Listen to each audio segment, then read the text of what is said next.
Good morning, everyone. Welcome to the continuation of our series of lectures on the singular numerical relativity. It is my pleasure to meet you today again because we are going to begin the second part of our lectures. This part will just focus on explaining the meaning of the mathematics that we have learned, how they are applied to the physics that we know, how they work with the physical rules. So, as we are going to do this, I would like to call the attention of everyone that the time for change has come. As our first chapter in this part, we have, which is chapter 9, of course, because we had already 8 chapters before. So chapter 9 is gravity and the square law. Before we go on discussing about gravity and the square law, I would like to give some advice to my fellow quantum physicists, because there are many things I'm going to say here that may frustrate some of you or make you feel uneasy, because simply you have already certain way of doing things, understanding physics, but when a new version comes, it will be difficult sometimes to digest. But I think what we have to see is the purpose. Why we are doing this? Because simply, in the past, let's say 70 years, we have been looking for a solution. And that solution is truly how to unite or to unify quantum mechanics and general relativity. Because these two branches of physics cannot speak the same language. How to put them together? So someone must come along. Someone must come and solve the problem. And that's why I am here. Therefore, the things I'm going to say should not be really hurting anyone, because I'm going only to speak out of the truth. The truth is there, and we have to accept the truth. I have no intention of hurting anyone or really putting down anyone. No, that's not my purpose. My purpose is to do the work of science as you have been doing it, not subjectively, but objectively. So we have to be very objective. Therefore, I hope that you also, as you receive it, you will have a time to digest and really be objective so that you can truly understand everything, and we will work together.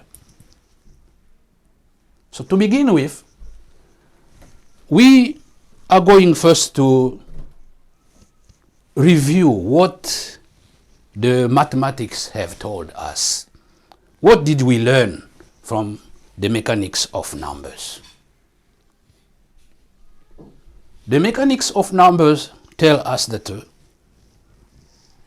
a number is relative. What does it mean? A number can take different values in order to fulfill many tasks. or different tasks. A number can use all its inferiors, I mean the numbers below it, in order to fulfill different tasks at the same time. But to do so, it doesn't happen anyhow, no. There is an order to be followed, and that order is dictated by nature. It is the square law. We have to follow the square law. So we saw, for example, that a number can use all its inferiors, or all the numbers below it, in order to fulfill the task. But it is only allowed to use 4 first. So the 4 first values will be connected to this value. We make it S like this because it represents actually the singularity. That number will be always a singularity, because we are here to truly explain about the singularity. So this number will split in 4 values first. Then, if it wants to continue using other values, the following values here must be able to split again.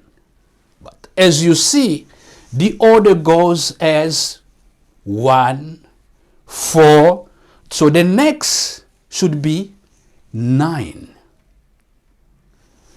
Each one of the 4 here has only right to connect to 4 others in this next symmetric group. And it goes on. It means the next will be 16 values. Next, 25, 36, 49, 64, 81, 100, etc. So that's the way it is. It means numbers obey the square law. And the beauty of this, that we were able to really show how we can truly explain the singularity, explain the black holes, explain the holographic principle, just by following what numbers say. So we were successful in demonstrating how the holographic principle works, and we produced the structure of black holes. This is the one we see here. Now, you may think that maybe this theory will be the theory that we have been expecting, that is called quantum gravity. Yeah, the theory will explain the things that probably all of you expected. We will be resolving all the small issues regarding quantum mechanics and general relativity. However, to be frank with you, we don't need the term quantum related with gravity. No. We don't need quantum gravity, because quantum gravity doesn't exist. This is maybe very shocking for many of you. Quantum gravity doesn't exist. Because gravity is a force of free motion through space-time. Therefore, to explain the motion through space-time, we don't need quantum theory. It is not the responsibility of the quantum mechanics to explain gravity. But we found ourselves in the situation where really everyone was seeking for this theory of quantum gravity. And how it started. You know that general relativity, or relativity as a theory as a whole, was revealed before quantum mechanics. Einstein came and he began first with relativity. He explained relativity. And it was the responsibility of Einstein to completely explain relativity for all the realms of the universe.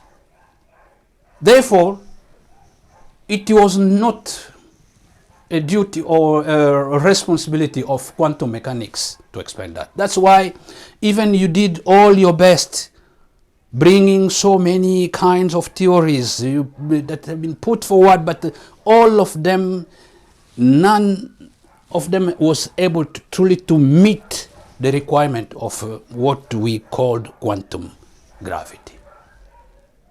Simply because quantum mechanics is not meant to explain gravity. Quantum mechanics is very limited because it simply explains the behavior of particles. So, to explain gravity should be simply the mission of relativity or general relativity. So when I say this, you may think, what is happening? Yeah, it is the way it's supposed to be. Because if quantum mechanics could do it, it could have been done already. We had many skilled scientists who have worked on the quantum theory. But it didn't pass. It didn't work. So we have to ask ourselves how to complete quantum, or how to complete relativity, or the theory of relativity. And to understand how it should be done, we have to go back in history.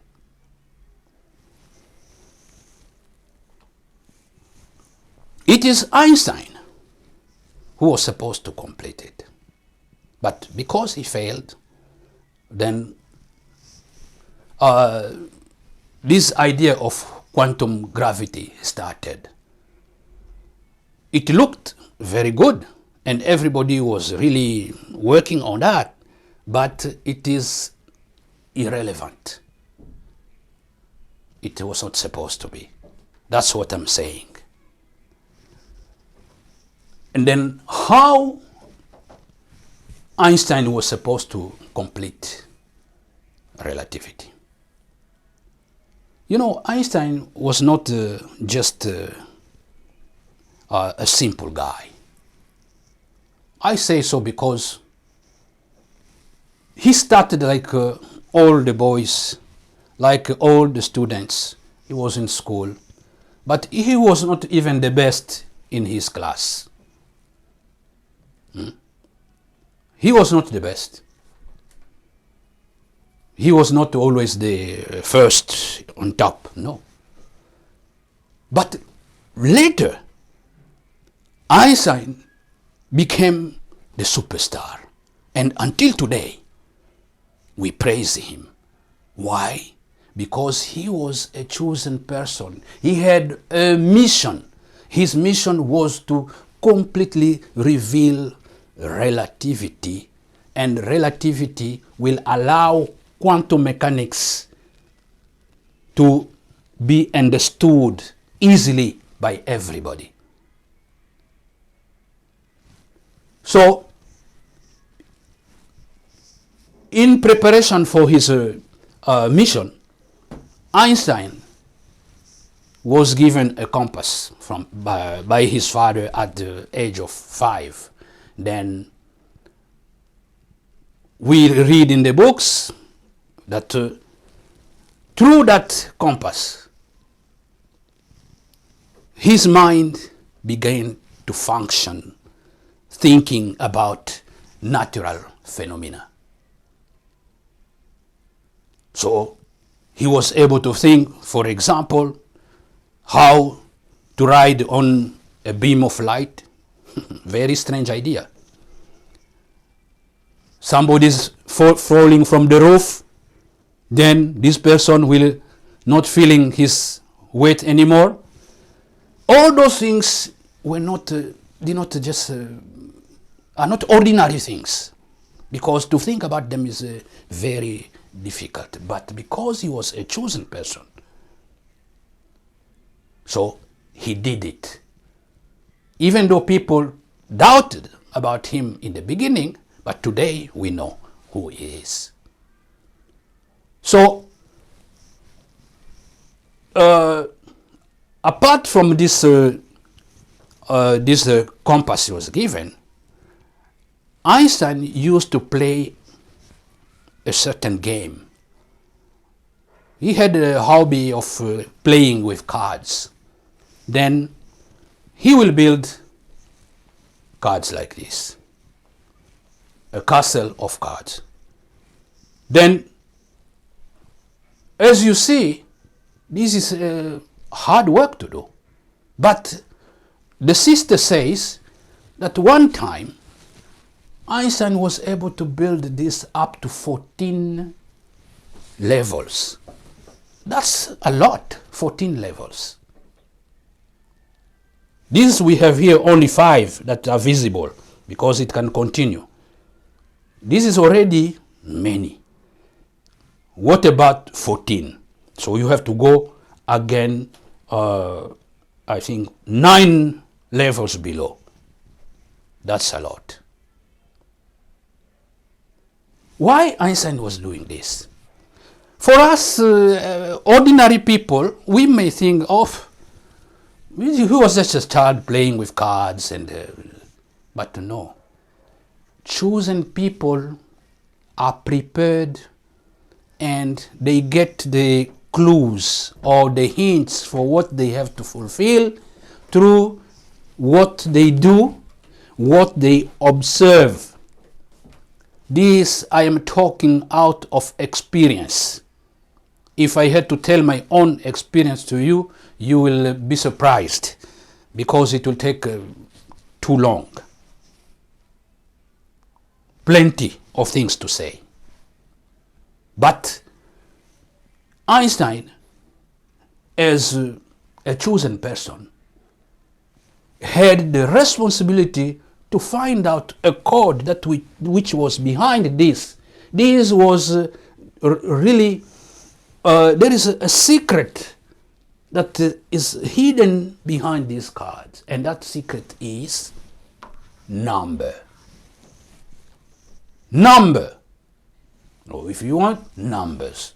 And through that he was supposed to understand what we call relativity of numbers, numerical relativity. Not the numerical relativity that you study in general relativity, but this relativity of numbers as I explain it here. What I have explained so far is the true relativity of numbers. So he was supposed to understand numbers. And the numbers, he could have found them here. And you may think maybe in the cards, because we see 4, 8, 2. No, I'm not talking about those numbers on the cards. It's the number on the structure itself. Because he was forming triangles. So we have triangles pointed up and others pointed down, like this one, down, this down, here up, up. So if you check the numbers of those, for those pointed up, you will see this. On level 1, you have only one triangle. Here you have 1, 2. 1, 2, 3. 1, 2, 3, 4. So the number of triangles corresponds to the level number, or the level numbers. I mean 1, 1 triangle, level 2, 2 triangle. So you see that order, and this in singular numerical relativity we describe that as the deceleration of a number, or the relative value of a number. So if you want to calculate the relative value of a number, you sum up all the values here from 5 down to 1, and the formula is this one. We already studied that. Secondly, you check now all the triangles facing or pointed up and pointed down per level. Let's go. 1 here, only 1. Here, the next we have 1, 2, 3. Next, 1, 2, 3, 4, 5.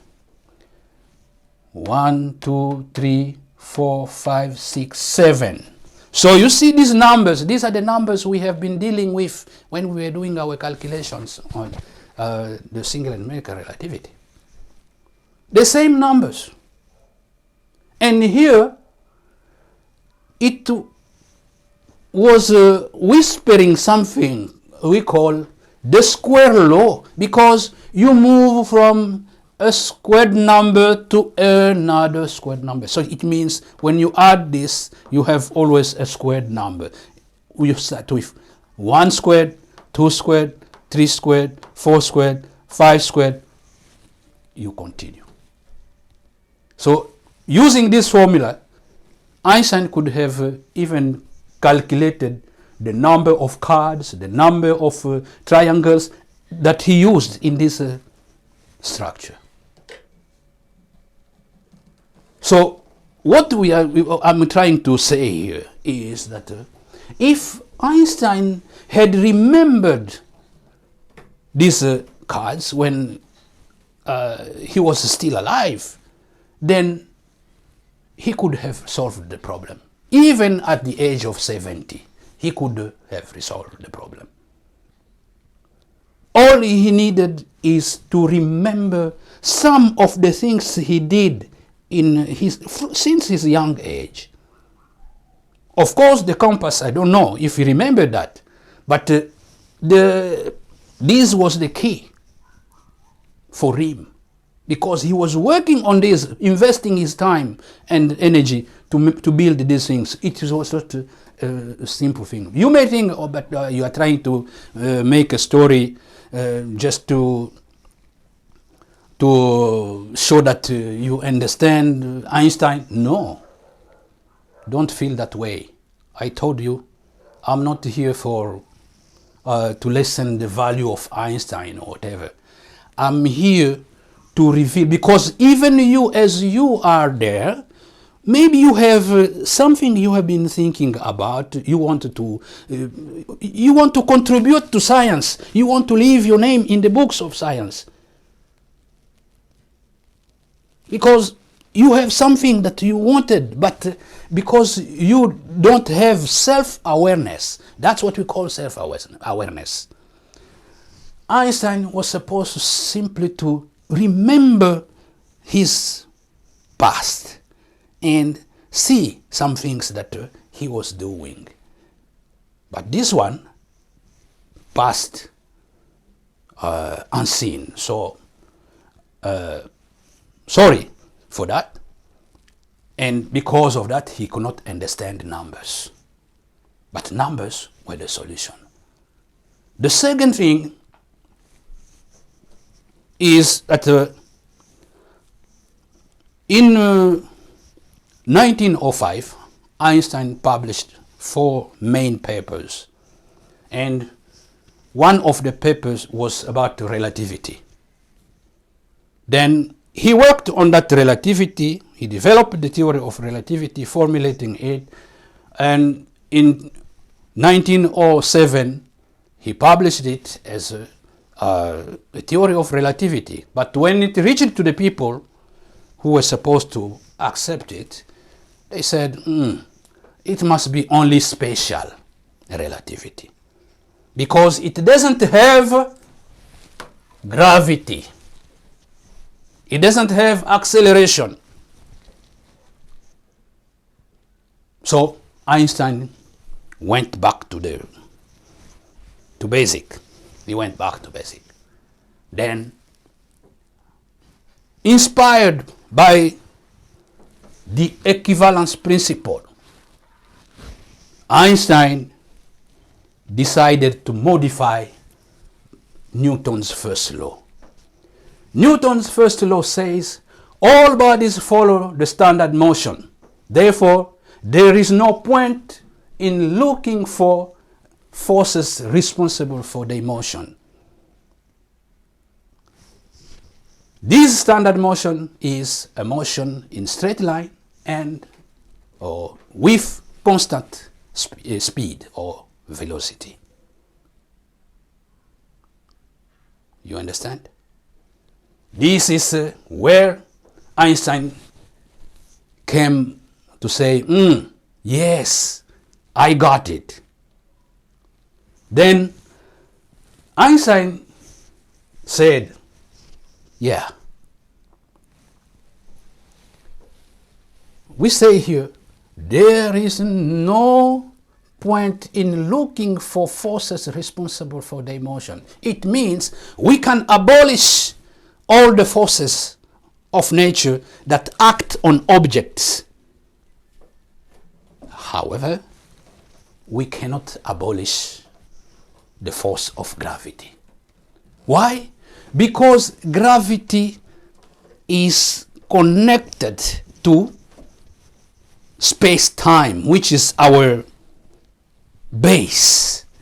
So if you remove space-time, no more life. That's the foundation. So we cannot remove gravity, because gravity we will need gravity everywhere we go. So even we shut down all the forces, we will still have gravity working. And Einstein said that finally this should be the standard motion, and that standard motion will be called the free fall, because gravity is working. Therefore, that's the free fall. Then he modified this part here. He said, not in straight lines, but in geodesic line, we should say, because things move through space-time in geodesic line. What is geodesic line all about? A very simple way to understand it. You look at the moon, then you determine yourself to go to the moon to catch the moon. You get your spaceship, go, and you will focus on the moon because you don't like to lose the sight of the moon. Therefore, you will focus only on the moon. So for you going there, you think that you are moving in straight line. But you must know that the moon is moving too. Therefore, an observer here on Earth will be seeing your spaceship. He will see your spaceship go not in straight line, but in curved line. And that's the reality. So that curved line is how things move through space-time. So, based on that, Einstein was able to formulate his theory of general relativity, where he was able to describe gravity as the geometry of space-time. It means the interaction between space and time, because space and time adjust. They adjust. This is where Einstein became victorious in that sense. That's very good. However, in the light of the singular numerical relativity, we do understand that what Einstein described was good only for regions of space-time where many massive objects gather. And those regions are known as galaxies. So inside galaxies, the description that Einstein gave was correct. Because you cannot travel in straight line. Bodies influence each other, different gravitational forces, gravitational fields that interfere. Then you cannot go in straight line. However, outside the galaxies, where we don't have this agglomeration of objects, we move in straight line and constant acceleration. This is what we say here in singular numerical relativity. So Einstein was right for the curvature, but he forgot about the space-time outside. Therefore, now we need to find an explanation of how the outside works, outside galaxies, how space-time works there. And this has been already proven that outside galaxies, there is space-time is accelerated. Things are moving faster and faster. That's why we talk about the expansion of the universe. And the first person who pioneered this understanding, it is Edwin Hubble. Everybody knows that. And this has been confirmed already by scientists from NASA and ESA in 2016. Nobel Prizes have been won regarding this matter, so I don't need to elaborate because this is already a closed deal, a closed point.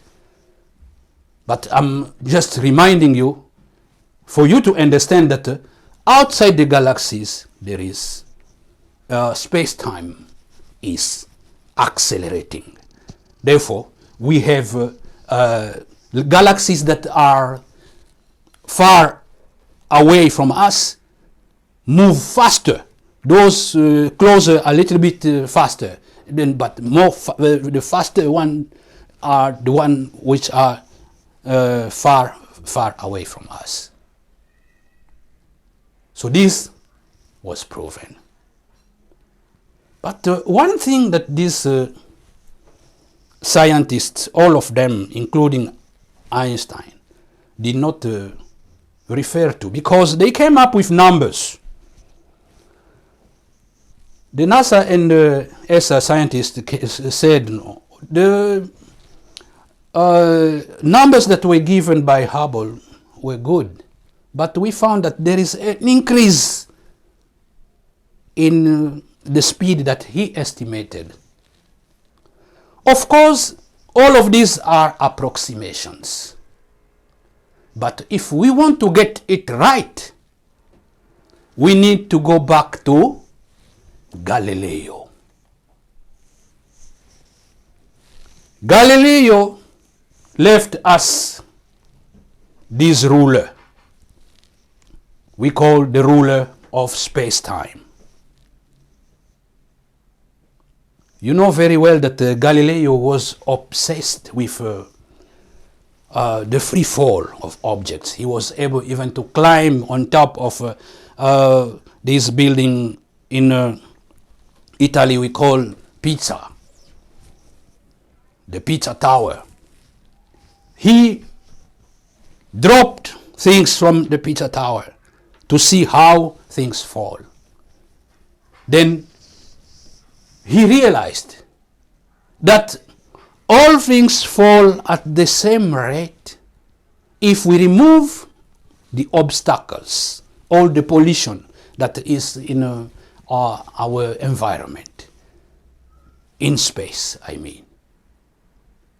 If we remove the air, remove all the things that could prevent the motion, it means we need to abolish all the forces and get only into free fall.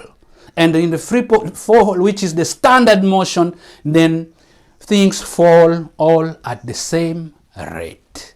Then he made an instrument to measure that. So what he did, he made this kind of sliding, slanting bar. Then he got a ball. He will roll the ball on this.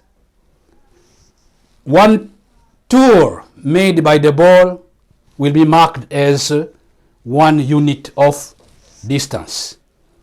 Then the first here, the time it makes to go from this point, 0 point, to 1 point is connoted as the duration or the time, the unit of time. Then he measured for 2 units of time. How many times it will travel? He found out that it will travel 4 times. That's 2 squared. Here, he found that if we go to 3 units, it will roll 9 times. And that's 3 squared. You see this? Then he came up with this solution. He said, the distance an object travels during the free fall is directly proportional to the square of time. D equals t squared. So here, as you see, it is a formula that that has been a little bit controversial in physics, this formula. Because how can you get distance from time? But what we didn't understand, that time and space are entangled. And they have one thing in common we call length. So if you are talking about time, you have to go from a point to another point, meaning like 1 second, the tick tack. 1 second, a point to another point. The tick point and the tack point. You understand that? The same for distance. You have to go from a point to another. Then the unit here can be any. Can be, for distance, it can be 10 kilometers. It can be 19 miles. It can be 1 inch.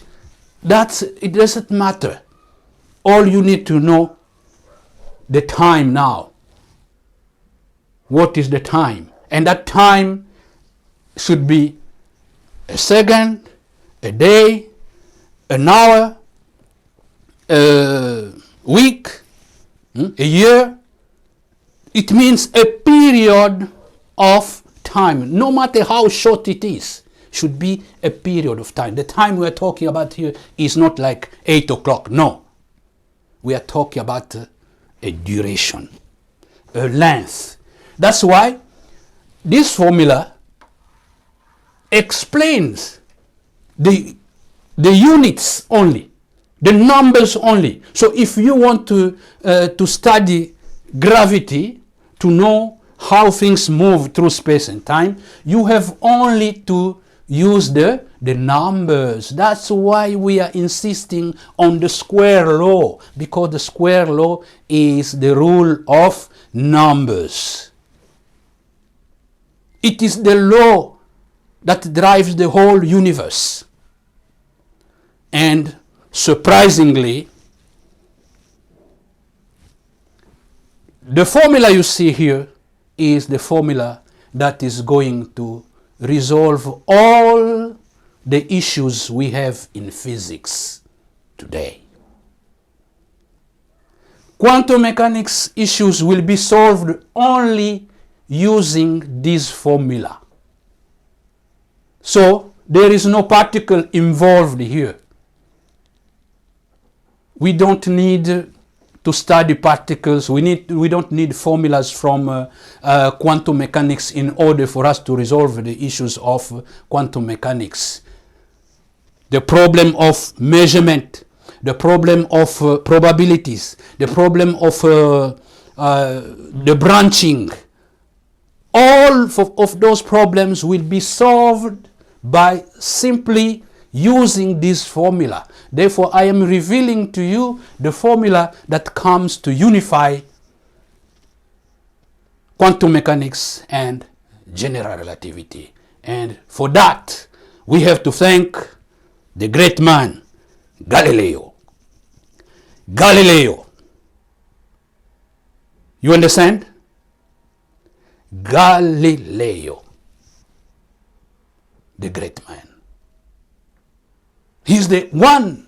He left this formula. So you have been talking about the square law. Even Newton, when he came, the square law was already there. And I don't know. At that time, maybe the communication was not yet. They didn't have means to communicate maybe easily from England to Italy, or to America. So we can't blame them. But this is the formula of the square law. That's why we don't need any other. So all particles follow the square law. That's why we are going to resolve the problem of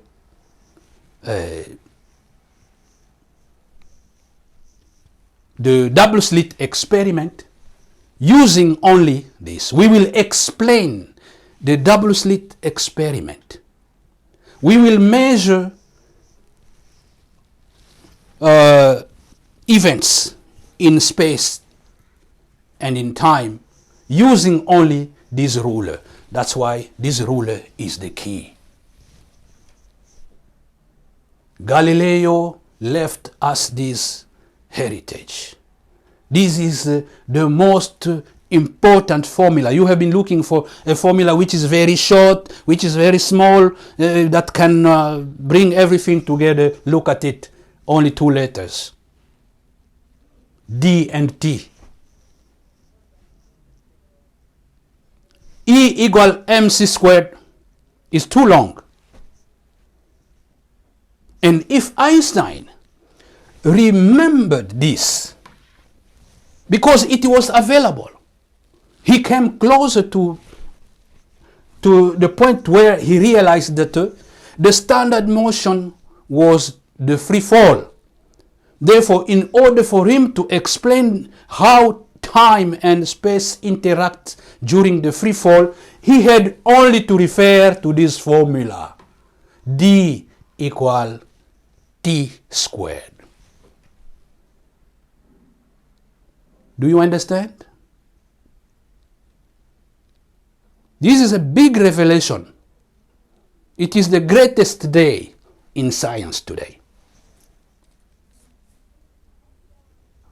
So as I'm revealing all of this, because I know what we are going to do, how we are going to resolve all those issues I have talked about. Now, let's understand numbers, where numbers come from, and why we need numbers. You see, space-time has states: solid, liquid, gas, the atomic world. You have, then this is the area of space-time, the foundation. This is the area where we talk about dark matter, dark energy, and information.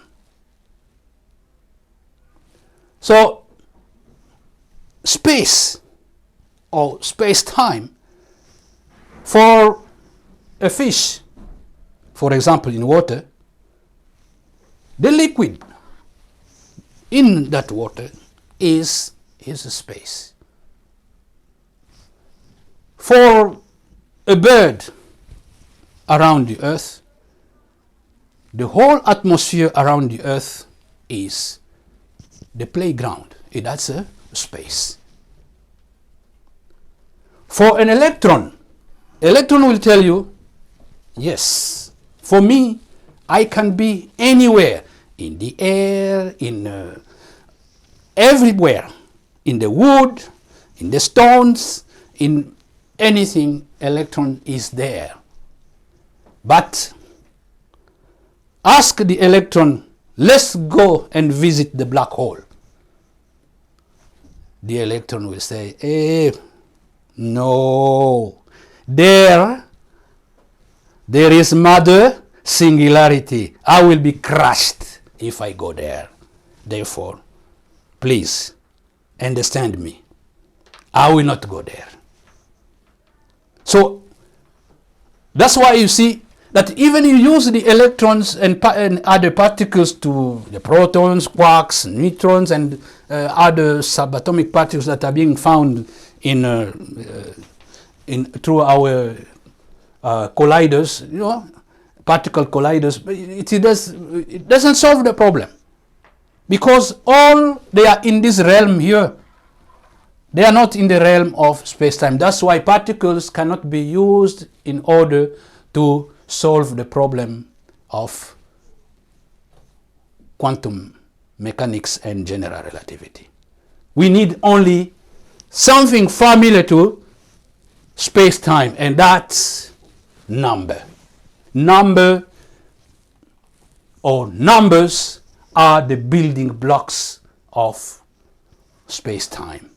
Numbers are the bits of space-time. Therefore, we are going to use only numbers. And to use numbers efficiently, we need the ruler that was provided by Galileo.